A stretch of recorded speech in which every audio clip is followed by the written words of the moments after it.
Hi, and welcome to the third episode of the conversation series, Navigating the Present, in which we get to know various artists and their exciting practices, discuss art, courage, precariousness, and some of the challenging situations we're currently facing globally, such as the climate crisis and the COVID-19 pandemic. And we're focusing on how artists deal with and navigate through these challenging times. The series is produced by the Romanian Cultural Institute in Stockholm, with technical support by Cosmin Titsa and moderated by me.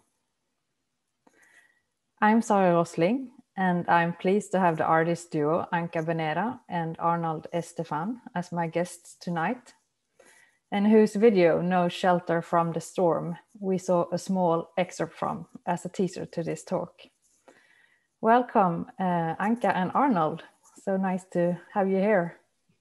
Thank you, Sara, for the generous introduction. Hello, everyone, and many thanks to the Romanian Cultural Institute for hosting us tonight. We are very pleased to show our video Citrus Tristeza in the Stockholm public space.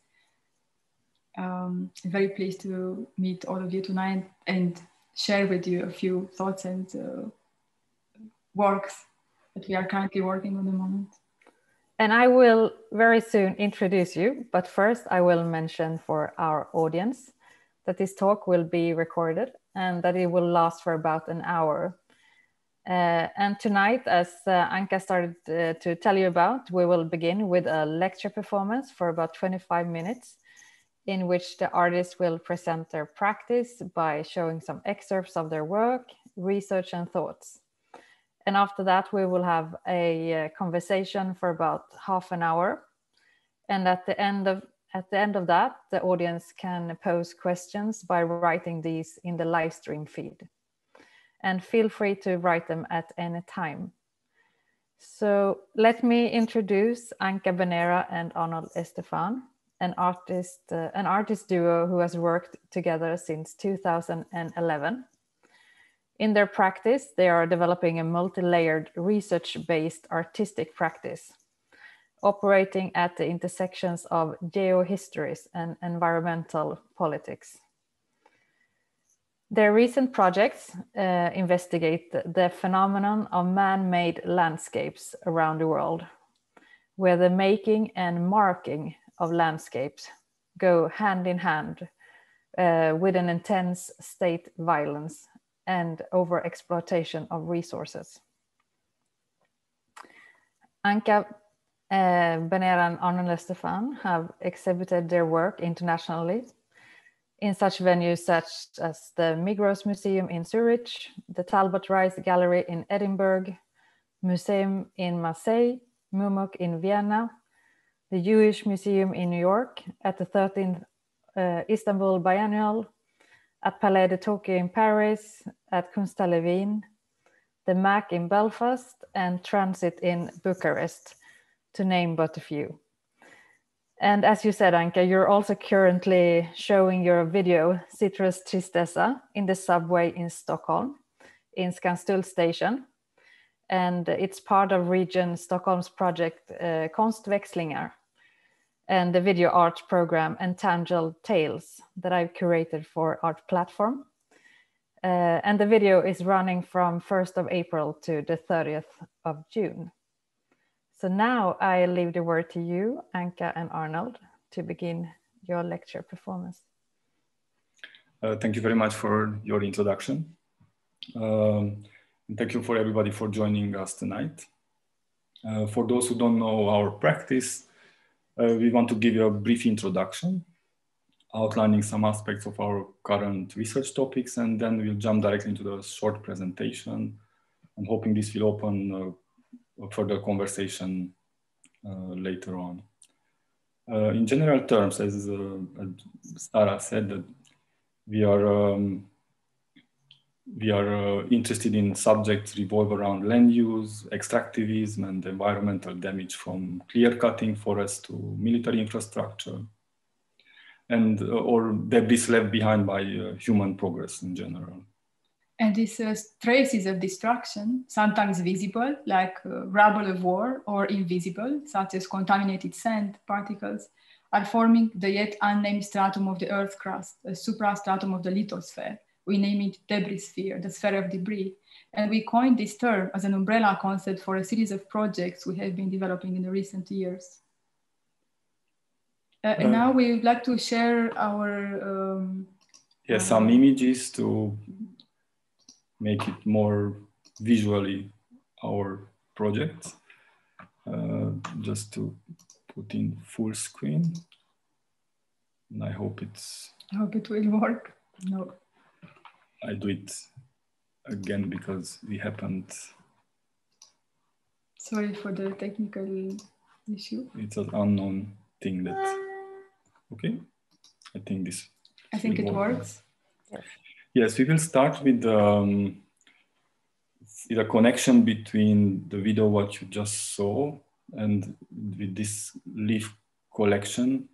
I found this abandoned collection from my father's childhood from the 50s, together with this suggestive drawing of a fallen tree trunk. I didn't know about this leaf collection. I discovered it after he passed away. The leaf collections were collected from the Carpathian Mountain in Transylvania, in the region where I was born. With ANCA, I was both inspired by the coincidence that half of those leaves mysteriously disappear from the collection of my father's leaf collection, but also the forest in the Carpathian Mountains and also around the world. We experienced a sense of loss, and that was the moment when we started thinking about the sphere of destruction, like the ruins and the devastation of the entire ecosystem. This work, No Shelter from the Storm, was created in a specific context, Ukraine, on the occasion of the School of Kiev in 2015. Part of the footage was shot on the borderlands between Romania and Ukraine in the Carpathian Mountains during a time of armed conflict in the Donbas region. And to give you a bit of context, yes, just about the geographical figures, that almost 30% of the Romanian territory is forest, mostly old growth, and up to 70% from this total surface is administered by the state, and the rest owned by private landowners. In the recent years, logging and wood processing businesses have grown. It became a success business in the country, too little concerned with ecology, sustainability, and clean air. But the most important player in the wood market is an Austrian company, Holz Industrie Schweihofer, as I pronounce it well. They also renamed the company names because of the media scandals. They process almost half of the annual wood production in the country. They have 4 factories in Romania. And one of these factories near to my hometown, actually, Târgu Secuiesc. It's near to Brașov in the center of the country. And Romania is also the country where the furniture giant IKEA group manages its own forest operations. This is the largest private landowner in Romania. Besides the legal market, the illegal sector grew uncontrolled. Around 40 million cubic meters of wood are cut annually, and only half represents legal logging. The rest is unauthorized. It's also important to mention that logging business is one of the main sources of income for the poor population. Timber theft is commonplace in rural Romania, and for years, authorities have turned a blind eye to illegal trade. And just to illustrate the dimension of the destruction, as you can see also in this image, but the next one is maybe more suggestive. Here you can see the north part of Romania and with the borderline with Ukraine. On the top of the white line is the forest in Ukraine, and under the line is the current situation in Romania. The work was filmed, as I said, during the Kiev Biennial some years ago during this armed conflict. And we are whistling the tune of the 1960s anti-war song, Where Have All the Flowers Gone?, performed and recorded in many different languages over the years. Today, it is known as an American folk song, but in fact, it originated in a pre-war Ukrainian Cossack folk tune. Historically, forests have always offered natural shelter in times of war and conflict, but today almost half of those forests that once covered the earth are gone.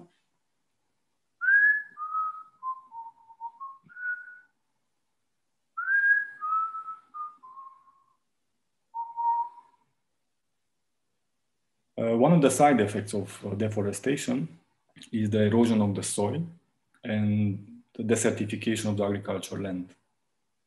By definition, desertification is a process by which fertile land becomes desert, typically as a result of drought, deforestation, or inappropriate agriculture. In Romania, there are desert and semi-desert regions, and they are slowly enlarging. Southern Romania is the hardest hit by the process. Here we can find one of the largest deserts in Europe called the Oltenian Sahara. It is also the only place in Europe where a sand museum exists. Yeah, the sandy areas have extended because of the deforestation, as I said. But this was back in the 60s. This is a good example of how human intervention and climate change can make way for massive land degradation and environmental destruction. The country which rich water bodies was drained. And in the case of Oltenia, all 5 of Oltenia's natural water bodies were turned into drained and turned into, the land was turned into agricultural land. However, the program was not as successful as the regime had hoped. This happened back in the 60s, but because the soil was too sandy and the area was getting drier. Installment of a massive irrigation system had helped, but was not a sustainable solution, let's say. And in the 1990s, after the revolution, the already struggling economy of the country sunk even deeper, and the demanding irrigation system got stolen and sold as a scrap metal.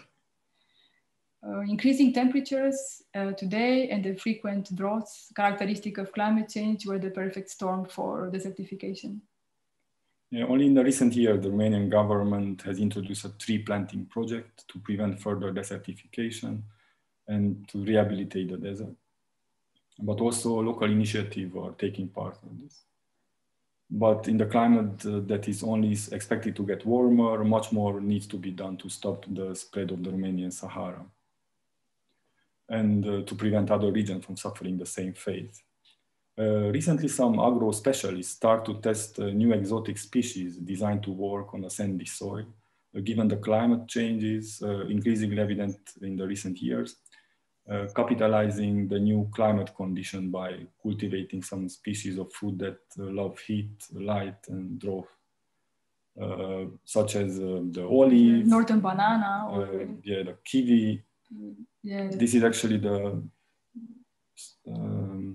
station near to Debulen, where the famous watermelons are coming. But Romania desertified landscapes tell a cautionary tale, let's say, about what happens when ambitious development disregards the pivotal elements of ecological balance. And globally, more than 100 states are affected by desertification, drylands areas occupying a quarter of the total agricultural areas of the earth, affecting almost 1 billion people. Yeah, dryland areas are rapidly enlarging in Europe, but most visible in the south part near to the Mediterranean seas. And here we are showing a very recent project we are currently working on. We have been collecting pollen grains from dry land regions in the process of desertification, where vegetation is slowly vanishing. The first one was the Oltenian Sahara, of course, and this year we collected pollen from Serbia and also from specific regions in Italy, Greece, and southern Spain. The pollen samples are presented in the shape of geological cores. Pollen is proxy data, as you may know. Proxy data are used to reconstruct past climates from decades to thousands or even million years. They can be thought of as nature's record keepers. Let's say, proxy data come from pollen, trees, coral, ice, ocean, and lake sediments because they have the potential to preserve physical characteristics of the environment. Yeah, the analysis of the fossil pollen by palynology can reconstruct long-run changes in vegetation and climate. Each type of plant produces pollen grains in distinct shapes. Those pollen can be used to identify the type of plant they belong to. And since pollen grains rarely rot, they are well preserved in the sediment layers that form at the bottom of a pond, lake, or in the soil. An examination of the pollen grains in each layer can tell us what types of plant were growing when the sediment was deposited. Interpretations can then be made about the climate based on the types of plants found in each layer of soil. And by analyzing pollen from well-dated sediment cores, scientists can obtain records of changes in vegetation going back hundreds or even thousands of years. The project, the Ploxi Climate Project, has the role also to preserving the memory of the plant genetic material from today, while also having a scientific role by recording the disappearing flora from that specific geographical region. Every pollen grain has a story. Pollen is a material witness. Pollen is a private eye.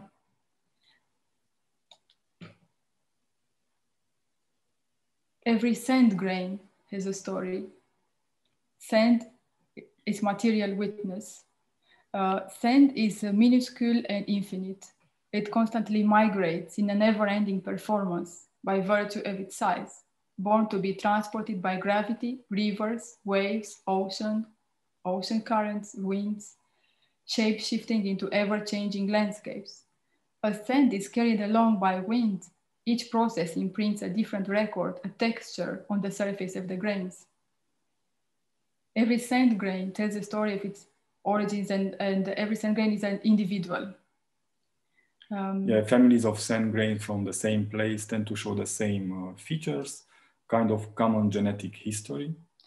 And over millions of years, sands are often buried under new layers of sediment, uplifted into new mountains, then eroded and transported once again. Each cycle of deposition, burial, uplift, and erosion renews the sand grains and rounds each grain a little more. And the average time for this cycle is around 200 million years.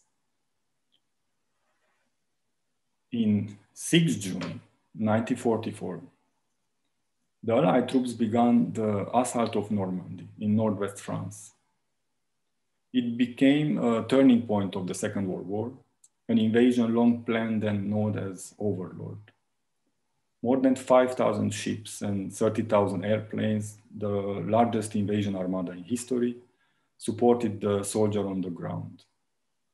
Omaha Beach was the largest of the 5 D-Day's landing sites.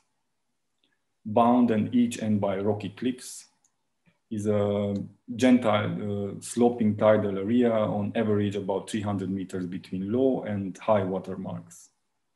No part of the beach had been left uncovered of men and their weapons.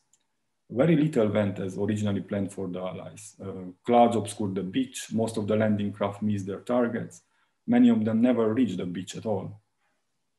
Defenses were unexpectedly strong, engineers struggling to remove obstacles.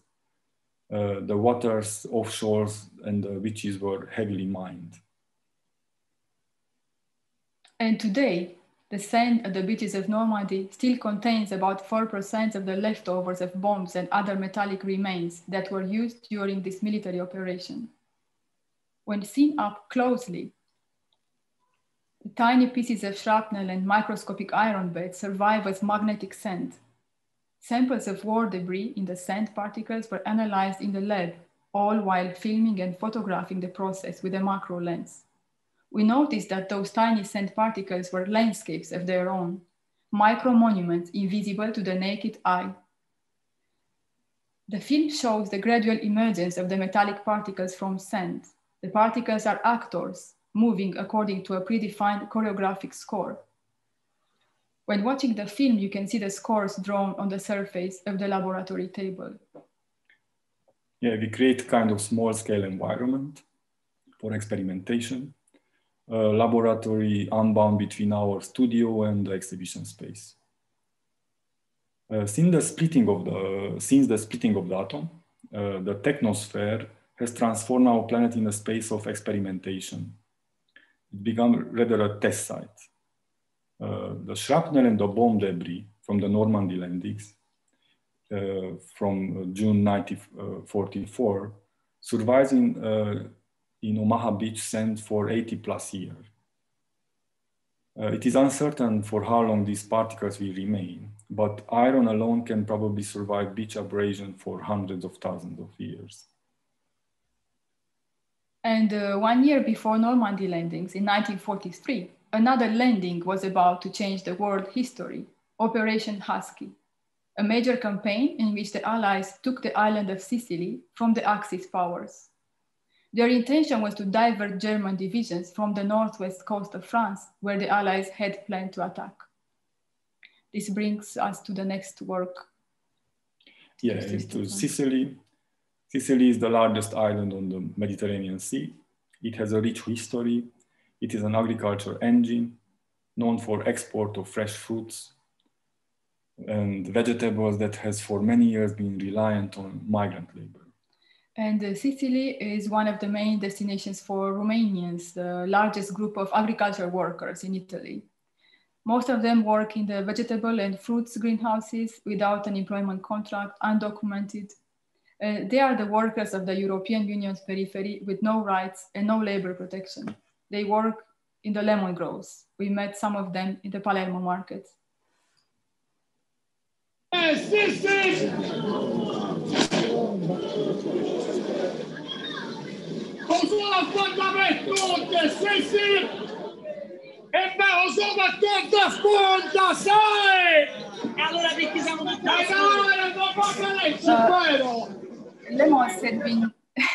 Lemons had been introduced to Sicily by the Arabs in the 10th century.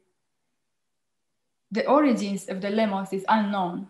Moreover, genetic studies reveal that true lemons derive from one common hybrid ancestor having diverged by mutation, a hybrid between a male citron and a female sour orange.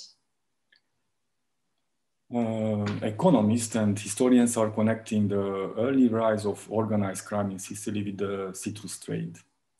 A major catalyst for the rise of the mafia in Sicily was, somewhat surprisingly, the surge in demand for lemons and oranges that began in the first half of the 19th century. Just to understand how fruit cultivation could lead to organized crime, we need to go back to the condition prevailing in the British Royal Navy in the 18th century. Yeah, when sailors on long distance voyages throughout the world were plagued by scurvy, a disease caused by vitamin C deficiency. And a Scottish physician named James Lind conducted a clinical trial on 6 sailors, and the control group was given the usual food served on ships, while a smaller group was fed portions of fresh citrus fruit as treatment. And obviously the second group got better. And as knowledge of the beneficial effects of citrus spread throughout Europe, lemons became an increasingly precious commodity. The island of Sicily was one of the few regions in the world that could meet the demand, actually. Yeah, in the coming decade, the great share of Sicilian agricultural production was redirected toward producing citrus fruits and for the international market. However, the shift to large-scale lemon cultivation was not quick or easy. Only certain areas of the island were suitable for this, and even those required a lot of money to get going. And high walls and fences often shielded lemon groves in order to protect the trees from thieves or harmful winds sometimes. Unprotected groves with ripe lemons were an easy target for robbers, and several years of investment could easily be destroyed by bandits and pirates and stolen during a single dark night. That's why landowners began engaging local groups of such as strongmen to protect the valuable lemon groves. At the same time, this protection sometimes took the character of extortion and was more or less forced upon citrus growers. From a standpoint of economic importance, Citrus Tristeza virus is regarded as the most destructive viral pathogen of citrus fruit. It is one of the most challenging viruses to handle because of the large size of its RNA genome. It belongs to a family of viruses known as Closteroviridae, and it is spread by insects, namely aphids. Yeah, the Citrus Tristeza virus is distributed worldwide and can be found wherever citrus trees grows. Farmers in Brazil and other South American countries gave the name Tristeza, meaning sadness. It's also in Romanian trist, the same meaning, referring to the devastation produced by the disease all over the world in the 30s. And that being said, 1930s, we speculate on a historical coincidence here, the rise of fascism, and it's spreading as a virus in the early 20s, 30s in Italy, and later in Europe. In an unpublished article around 1930s entitled The Fascist Virus, Karl Polanyi sketched a theory of fascism that remains relevant today. And he says that fascism is like influenza, and under certain conditions, the mild forms can mutate into more virulent ones. Just some chapters of the work Citrus Tristeza. The virus has no borders. It can reach all of us. It mutates and transforms.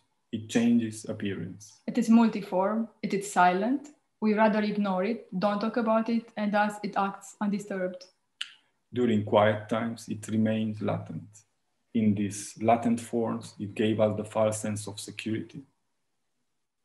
In fact, it is always present within society, but stays invisible, becoming virulent in times of systemic crisis. It appears and reappears when there is dissatisfaction, fear, uncertainty. It presents itself as a force, emerging from the frustration of those who have lost hope.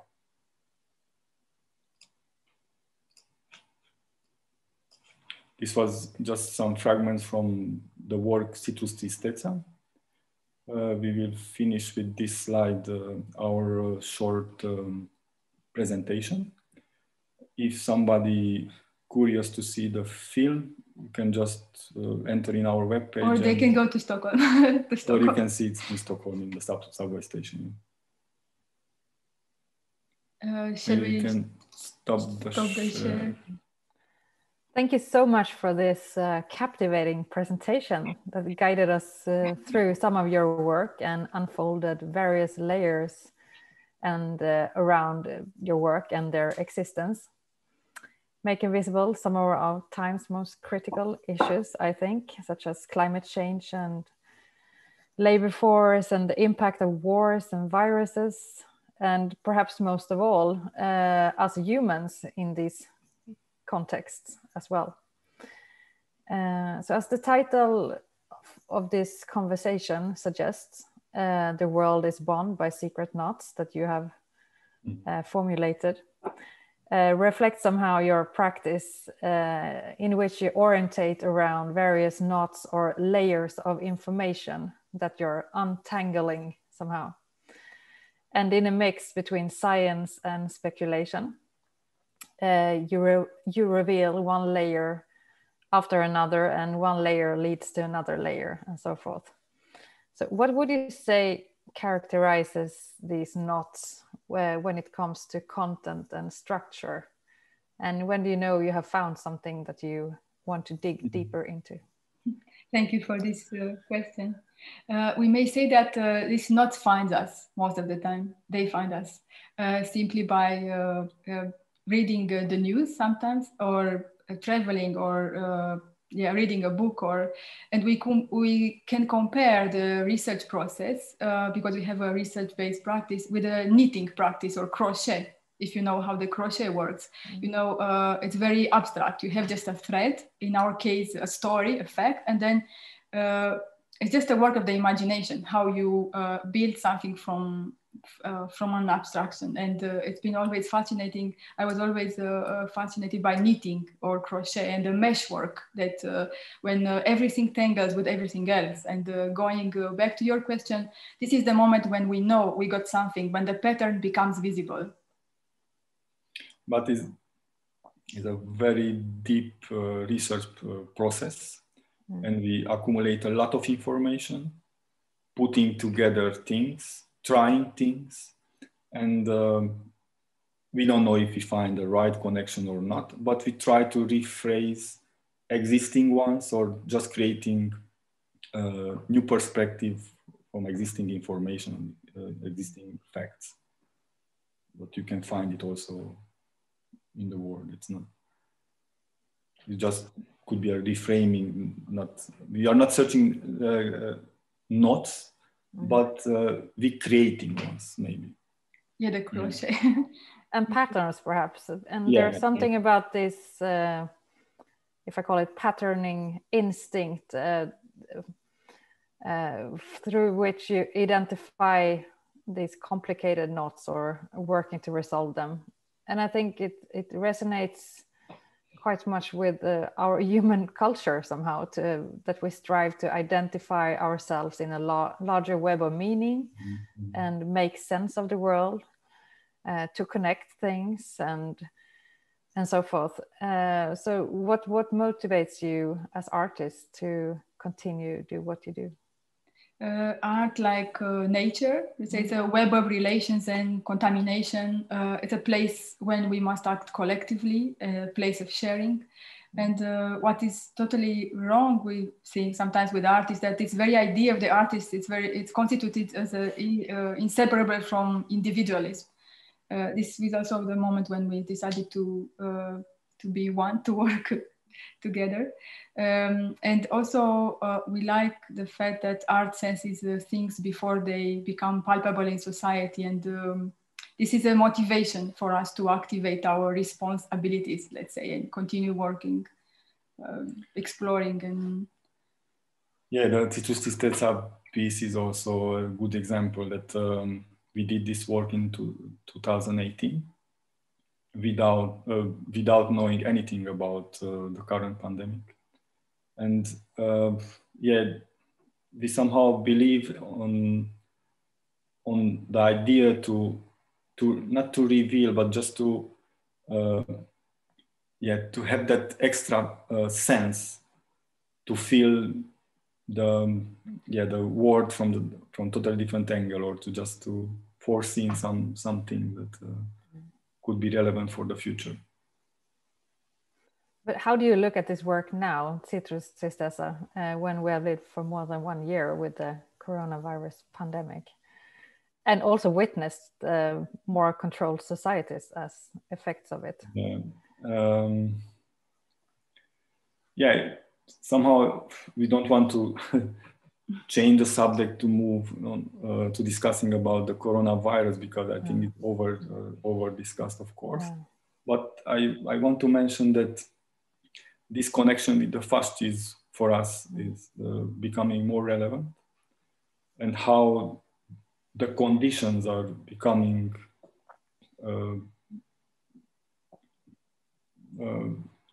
almost perfect for a new way of fascism energies through not only Europe. But also the pandemic made clear the disastrous effects of a failed state apparatus, and how this abnormalities, let's say, of the society, like precarious working conditions or dysfunctional healthcare system or poverty, or were augmented by the pandemic. And if we think of also that during the pandemic, where the regulations were so let's say strict, the Romanian workers were welcome to pick up the vegetables all over Europe, and just risking their lives somehow. This was during the first lockdown last year. Yeah. Only the essential workers from Romania were allowed to circulate around Europe, and this was also interesting how their lives are not so important from health perspective. But we don't want to enter in these labor issues, because it's very sensible, and we don't want to just. But let's go back to the research process, because I'm quite interested. You're often working in close collaboration with laboratory scientists who help you analyze material, doing experiments and with specific equipment, as we also saw installed in the exhibition, for instance. Would you mind telling us a bit about these collaborations? And we collaborate quite often with scientists, most recently with mycologists and mushroom growers, chemists. Last summer, we've been trying to find ways to grow our own materials and incorporate mycelium because it acts as a natural glue that binds the biomass together. And for this, we needed a soil scientist and to train or to teach us how to show us how to do. We use the sand from Normandy and we try to create sculpture out of this together with the mushroom. And we try to build a small-scale mushroom farm in our fridge, actually. Yeah. And the work, actually the kind of extension of what we present today, the last particle piece, is also now exhibited in Zurich, in the Migros Museum. And our intention was to try to create works that are not made but slowly grown, not made but grown from mycelium and from maybe other organisms in the process. And for this, we needed to involve other organisms, the mycelium. That was scientists, of course. Yes, and different kind of knowledge that we didn't have it in that time. We are actually fascinated by this. Let's say, I would say, social relations between plants and fungi that happens under the ground and you don't see them. And where there are all these kinds of organisms are working together, and it's a world that we are trying to understand and explore at the moment. Have you got any reactions or feedback for the possibility of growing mushrooms in the sand in this area? It's very hard. It's not so easy to grow it in the sand, but if you add some chemical components that are like potassium and it's just some nutrients, because the sand is quite neutral. The pH, or how this called this, it's some you need some specific chemicals the chemicals in not that sense that you don't have organic material actually. It's not chemicals actually, it's organic material. We created a sort of compost, sand and other elements, because you have to keep moisture, and the sand doesn't help so much with moisture, and we need to create the moisture by other means. And these could potentially work in the desert areas that you also explore. Yes. Yeah, and also well known that mushroom is also like the ruins landscape. Just they reprocessing the decay of our leftovers, and they are good. So would you say that this is the most kind of surprising findings that you have done when you have collaborated with a scientist, or have you found anything else? We found something very interesting, that people think that science deals with truth actually, and we learned that in science one could never really know the truth, because knowledge is always incomplete, and it's just another way of understanding the world, similar to art. And they deal with proof and evidence, of course, but it's also scientific research is very similar to art. And what we found actually, this is just a fact. It's not very particular, but an interesting fact that we found during our collaborations regarding sand. We found out about an extremely interesting organism, extremophiles, that can live in the sand, in the situation where the future conditions of our planet deteriorate. And these microscopic spaces between sand grains will provide actually safe havens for life. And these extremophiles, such as Pyrococcus furiosus, can adapt very well, actually.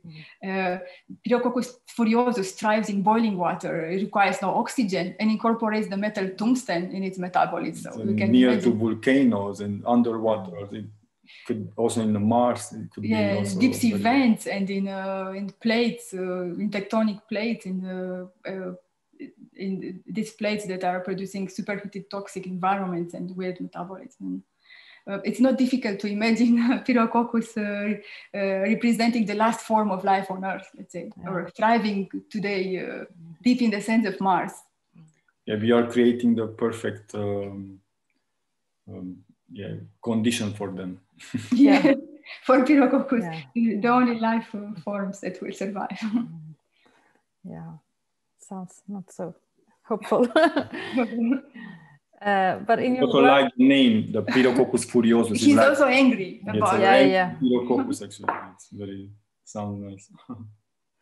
Yeah, it's very fascinating to hear how you often zoom in and out between the micro and macro perspectives. And I was thinking about what you said about the scientists and they're not dealing with truth, but and of course in science, you build probably more on logical relationships than you need to do within art somehow. Yeah. But and in some case, some kind of, and you work with some kind of cause and effect relationship, one can see, and as we saw with metallic particles hidden in the sand and the military actions. And during the preparation for this talk, we brought up Donna Haraway's expression, it matters what stories we tell with other stories, we tell other stories with. And so what would you say that your work does with the spectator or viewer when you're kind of combining these different informations or comparing and linking data that is perhaps not so commonly read together or presented together? What happens? Just to start with the idea that science, of course, they need to measure all the things twice, or you cannot publish something without have a second opinion about that. But it's also they measuring our world through instruments made by us. It's a kind of also like a fiction, is a fictional way of seeing also the world. And what we like mostly, I think, working with such subjects is that art had a more freedom than science. And we can speculate or we can go further than them. Yeah, and you can dismantle established norms, actually, and you can... you can just reimagine things that they cannot do because of some specific protocols or because some specific regulations. This cause and effect is very super important relationship in our practice, I think. But it do encourage a creativity, I think, when hearing about all these experimentations and and also they are super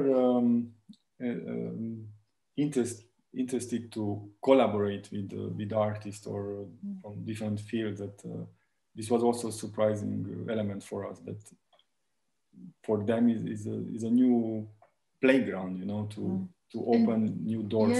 They are also very much interested in the image production, as we are interested in the image production, and the conditions of image production in science. It's really interesting, and how an object of study is prepared for observation, and how some objects are not necessarily visible, and that one must render them visible. And this is what interests us, to render visible things that are not so obvious, or these invisible patterns that we are talking about.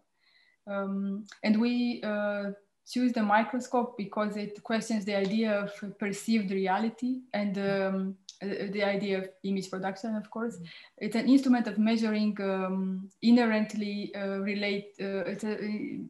it's something that it's related to the idea of truth and veridicality and what can be seen. and the things that we observe by scientific methods do not exist independently, I would say, of our means of measuring and observation, like you said before. What we are trying to say is that nothing is really seen, but only represented in one way or another. In science too, somehow. And the truth relies on our devices and practices of observation. Because that's why we are not so different, you know, that from between. Yeah. And we also discussed about what happens if these instruments fail. And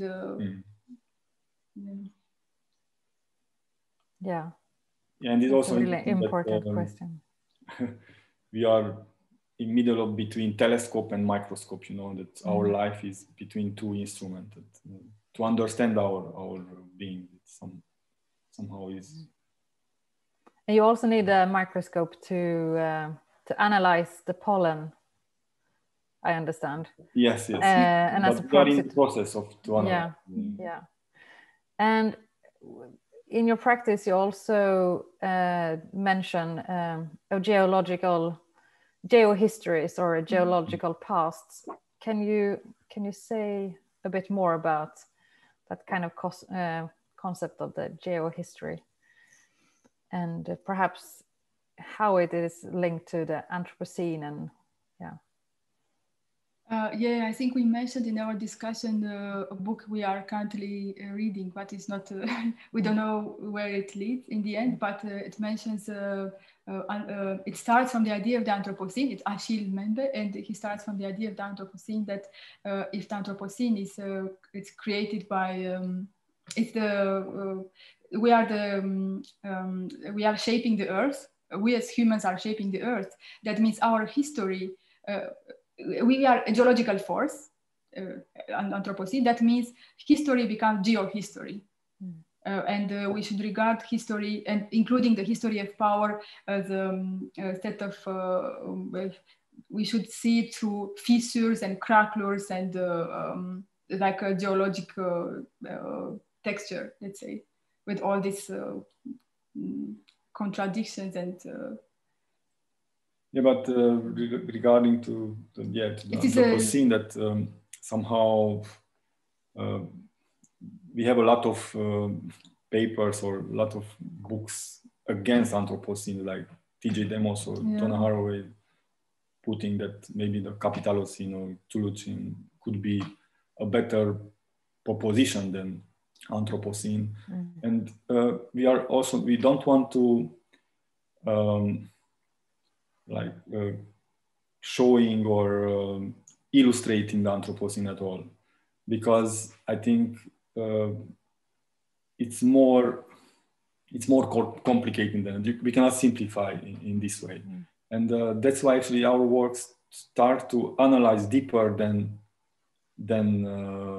just the first reading of something. That to cut forest in Romania is more complex, and you have some specific companies or some specific actors doing this. Not everybody cutting forest in Romania, or the desertification process is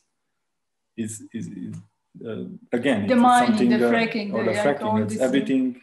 Some around the world, commercial or state apparatus doing things. And just an example that we also, I think we discussed about this, that the consumption of energy, like oil of the American defense system, like 4 times bigger than what Switzerland consuming per year. It's like just to the logistics of transporting things around the world. And this Anthropocene term is very frequently, it acts like a mechanism of universalization, let's say, like making us humans responsible for the catastrophe, and enabling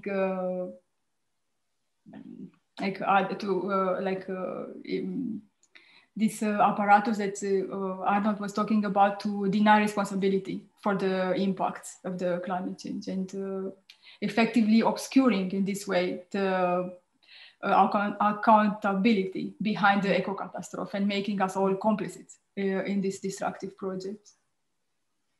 It's also interesting to think of labor force that you also bring up in a lot of your works in relation to this, which is more like, or the labor in relation to migration, and which is some kind of forced labor perhaps, or very needed labor somehow. And how do you see these together, thinking of us humans as a force, as a geological force, but also thinking about the labor force? Mm-hmm. I don't know if I understand exactly the question, but I just actually we are not so interesting on labor force, but not in that sense that is a not interesting subject. But we somehow try to avoid like a double exploitation of the labor, and we don't want to illustrate or work with them without their knowledge or without paying them, and that's why we are not. Of course, they are behind our works, or like the Citrus Tristeza. You have the messages of the some messages we just put on the walls of Palermo, but they are not visible, and they disappear through evaporation, and before it can be. And in life, you know, the half or maybe half of the South Sicily is full of greenhouses, agricultural fields full of migrant labor from Eastern European countries, but you don't have access. And but there are also some kind of capital within the system of. And they what we did, we actually they performed with us somehow, and they have their own contribution to the film. And when we played the sound, they were saying the sun is shining for us all, for everyone. And then the other one said, why are we all staying in the shadow while we are in the shade, and we are somehow ignored by the obscured, silenced. And we also work with this idea of silenced workers, that they don't have a voice, and they cannot, some of them speak little Italian, and they can't ask for rights, or there is no sound, and we let the sound of the city and their voices to be heard. And this way we worked with them. With the subject itself, but not using them directly. This was and it was also shown in Palermo, right? Yeah. This was part specifically of produced collateral event of the Manifesta in 2018. It was a community work production. And Teatro di Tirano was present. It was a super nice, the smallest theater in Europe, and we have it the screen in the stage. It was super nice.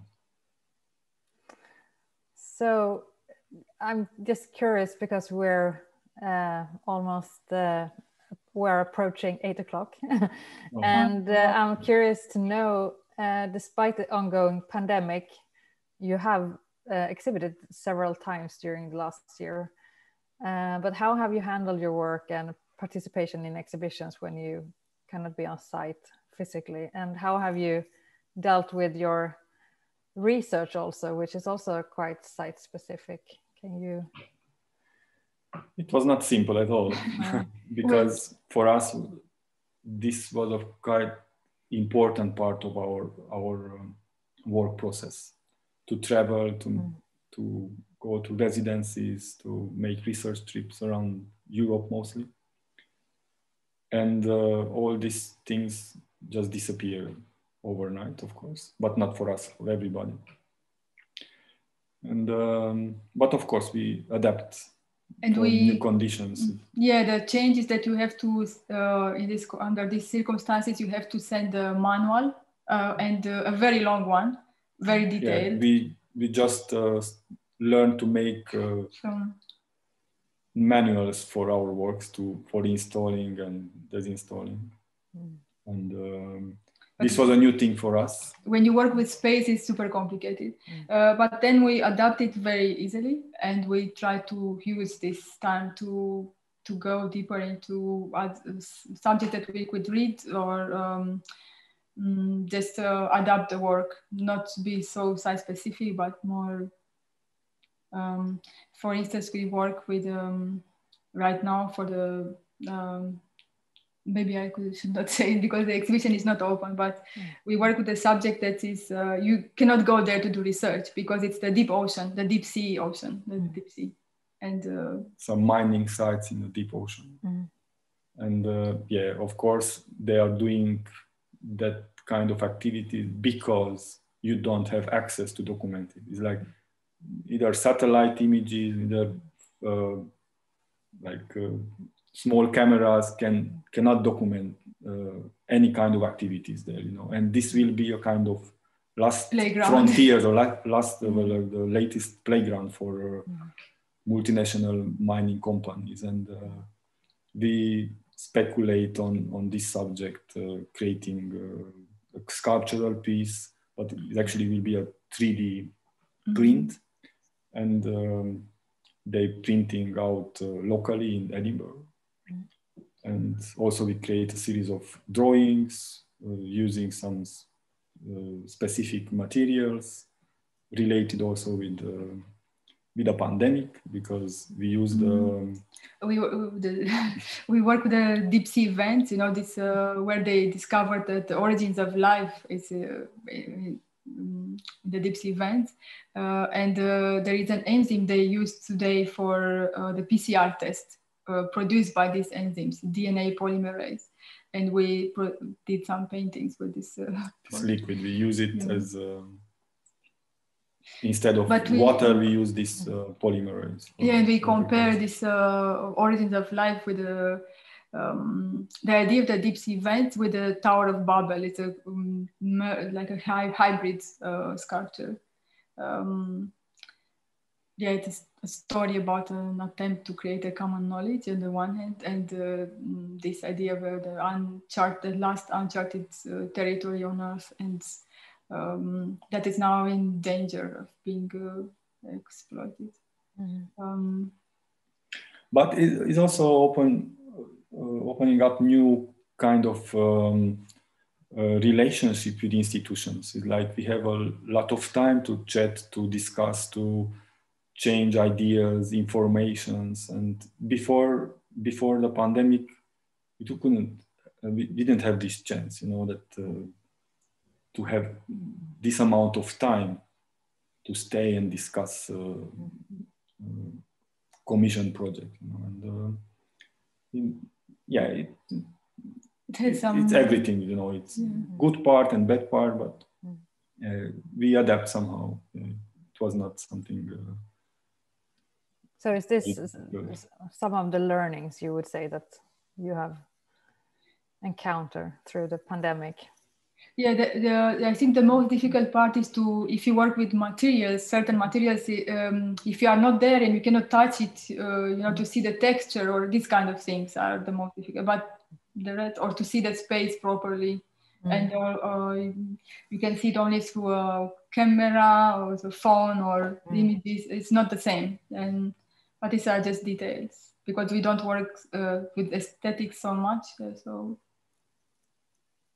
The information is there, actually. It's nothing.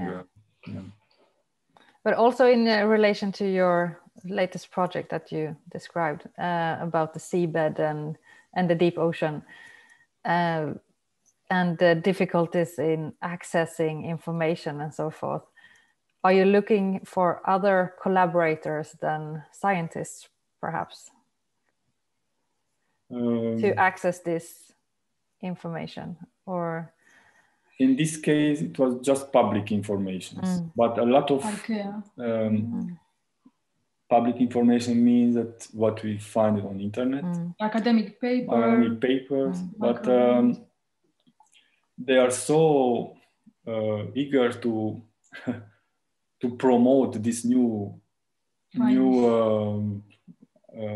how this called this new land playground for them. That they put a lot of information. It's also a very interesting site. You can trace every mining operations live now in the oceans. Of course, they collect all the information from published sources, nothing hidden, and we just try to connect or collect all these things. I will see if we have some questions from the audience. Not so far, actually. Okay. I think it has been a very nice presentation and conversation with you, and a lot of information that one sits now and just are reflecting upon. And I want to thank you so much for participating in this conversation with me and for presenting your lecture performance. And I also want to encourage all the people in Stockholm to go to Skanstull station in the subway to see your film, Citrus Tristeza, and to follow your work. Thank you, Sara, for the invitation. Thank you, Sara, for the talk and also for the public art project. And I think we'll be there until end of June, no? It will be there until the 30th of June, yes. Okay. Yeah. So you have quite some time to go. For traveling if the pandemic allows us. Thank you so much for sharing your work with us. Thank you for your invitation, and thank you for the followers for staying with us tonight.